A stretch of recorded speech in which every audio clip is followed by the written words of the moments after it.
letting go, the detachment, it is an art form. It is not easy. It is a step past the easy thing of compartmentalization, because letting go is a sacrifice. It is an act of love. It is expansion. When you love something and you have to let it go, it is expanding. You are letting it grow. You are letting it breathe. You are giving it freedom.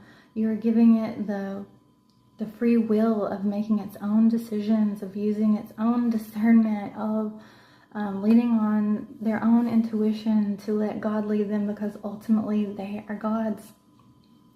They are not ours. And I speak from letting go of anything. I come from a place of letting go of my children, but I've always raised them in order for the goal to be to let them go. Raising them in order to let them go.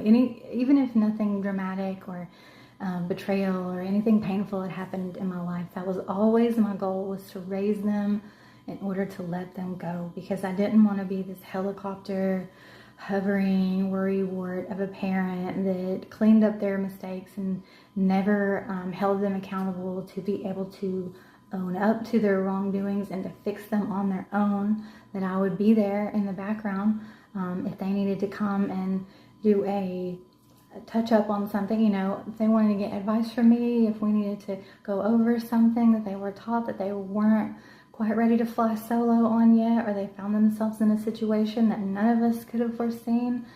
I wanted to, be there for them and to guide them and love them unconditionally through it. But ultimately for them to know at all times that I can let you go. And I do that because I love you.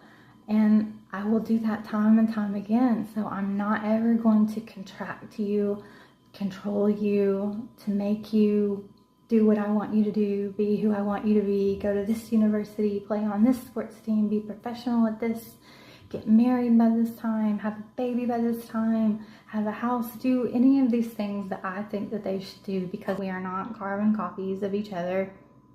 I'm not going to keep them contracted and small. I know that that will only cause them to rebel from it, ultimately. Always. I know this from my dad being very controlling. I rebelled many times before he passed away, and that was one of the many reasons and why I wasn't sad when he died, because he was very controlling and I wanted free of that, and God took care of it for me. I didn't have to do anything. It was a very long time for me to be able to pick that apart and understand why I didn't cry and stuff when he died, but it was a miserable existence.